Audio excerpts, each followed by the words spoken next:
আসসালামু আলাইকুম। আজকে আমি দোকানদার ভাইদের নিয়ে কিছু কথা বলবো। আমাদের দেশের যারা দোকানদার, যারা ব্যবসা করেন, তারা কিভাবে ব্যবসা করে থাকেন, তারা কিভাবে কাস্টমারের সাথে কথা বলে থাকেন। জাস্ট সিম্পল বিষয়টা। আমরা পণ্য ক্রয় করতে গিয়ে বিভিন্ন জন বিভিন্নভাবে বিভিন্ন দোকানদারের কাছ থেকে আমরা অসন্তুষ্ট হয়ে ফিরি। অনেকেই দেখা গেছে পছন্দের জিনিসটিও ওই দোকানদারের ব্যবহারের কারণে ওই পছন্দের জিনিসটিও আমরা ওই দোকান থেকে আর ক্রয় করি না।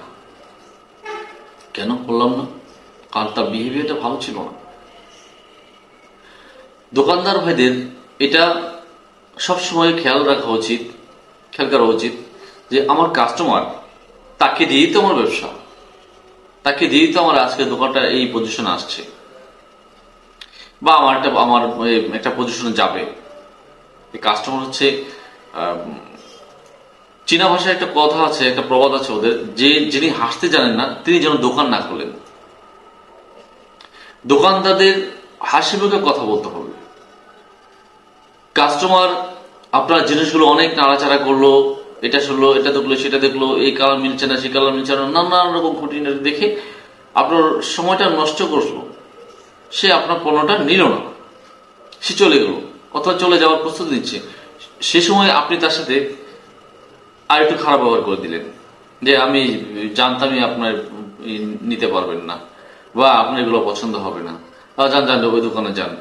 এই টাইপের যে একটা বিহেভিয়ার, এই বিহেভিয়ার কারণে সে অন্য দোকানে গিয়ে যখন পছন্দ করবে তখন আপনার দোকানের পণ্যটা তার বারবার তার ব্রেনে আসতে থাকে যে না, এটা চেয়ে ওইটা ভালো, এটা চেয়ে ওইটা ভালো, এটা চেয়ে ওইটাই ভালো। কিন্তু আপনার বিহেভিয়ারের কারণে সে পুনরায় আপনার দোকানে আর আসে না। সে কি করে? ওই জিনিসটাই আরেক দোকান থেকে খুঁজে বের করে সেখান থেকে সে কিনে নিয়ে যায়। এই জন্য সবসময় এই কথাটা মনে রাখবেন যে কাস্টমার আজকেই যে আমার কাছে পণ্য নিতে হবে সেটা কোনো কথা নয়। আজকে আমি তার সাথে ভালো ব্যবহার করে দিলে পরবর্তীতে সে আমার দোকানে অবশ্যই আসবে। এই মার্কেটে ঢুকলে আমার দোকানে সে একবার আসবেই, আমার কাছে সে পণ্য নিবেই। এবং শুধু সে নয়, তার পরিচিত জন, আত্মীয় স্বজন যারা আছে তাদেরকেও সে আমার এখানে নিয়ে আসবে। এইটাই তো স্বাভাবিক, তাই নয় কি? আপনি যখন কোনো একটা জায়গায় গিয়ে, কোনো একটা দোকানে গিয়ে আপনি ক্রয় করার পর বিহেভিয়ার ভালো পান এবং ভালো পণ্য পান, ভালো সার্ভিস পান, তখন আপনি বাসায় এসেও কিন্তু বলেন এই দোকানটা খুব ভালো তার ব্যবহার, সুন্দর। এবং কেউ যদি কোনো কিছু কিনতে যায় আপনি কিন্তু বলে দেন হ্যাঁ অমুকের দোকান থেকে কেন, ওই দোকানে ভালো পণ্য পাওয়া যায় বা ভালো জিনিস পাওয়া যায়, ও ব্যবহারটাও ভালো। এটাই তো স্বাভাবিক। তবে আপনি কেন আরেকজনের সাথে, আপনার দোকানে আসার পর আরেকজনের সাথে আপনি খারাপ ব্যবহার করছেন এবং তারপর আশা করেন আপনি যে আপনার কাছে সে আবার আসবে? না, কখনোই সে আপনার দোকানে আসবে না। আর আপনার ব্যবহারটা যদি ভালো হয় তাহলে সে আজ হোক কাল হোক, তার যখনই কোনো কিছু প্রয়োজন হবে, আজকে হয়তো সে নিল না, বাট পরবর্তী সে আপনার দোকানে আসবে, আপনার কাছে আসবে, আপনার কাছ থেকে সেই জিনিসগুলো নিয়ে যাবে এবং আর 10 জনকে সে এখানে আসবে। এইভাবে বিজনেস ডেভেলপ হয়। এটা একদিনের কাজ নয়।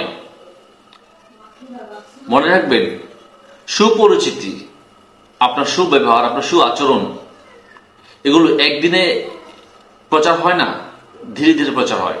তদ্রূপ আপনার খারাপ ব্যবহারটা, আপনার খারাপ আচরণগুলো কিন্তু এভাবেই ডেভেলপ হয়, প্রচার হয়ে যায়, মানুষের কানে কানে এই কথাগুলো চলে যায়। এবং তখন আপনার দোকানের পাশ দিয়ে যাওয়ার সময় সে সতর্ক থাকে যে এই লোকটা খারাপ, এই লোকটার ব্যবহার ভালো না, এই দোকানে যাওয়া যাবে না। আমি অনেক দোকানদারকে এরকম কথা বলতে শুনেছি যে তারা বলছে হ্যাঁ বুঝছি, আপনি নেবেন, আপনি এটা নিতে পারবেন না, আমি আগেই বুঝছি, ওইদিকে যান, ওইখানে বিক্রি করছি, এগুলা এখানে নাই।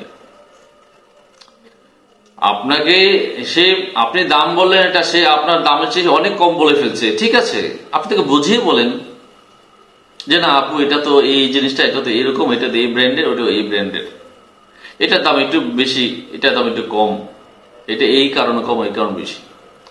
আপনি এইভাবে বলার পরে যদি সে না নেয়, তাও আপনি তার সাথে হাসি মুখে ওকে ঠিক আছে থ্যাংক ইউ, আবার আসবেন, আজকে আপনাকে ভালো কিছু দিতে পারলাম না, পরবর্তীতে আমি চেষ্টা করব।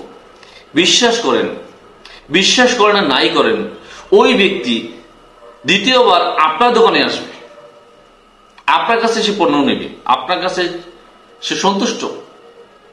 এই জন্য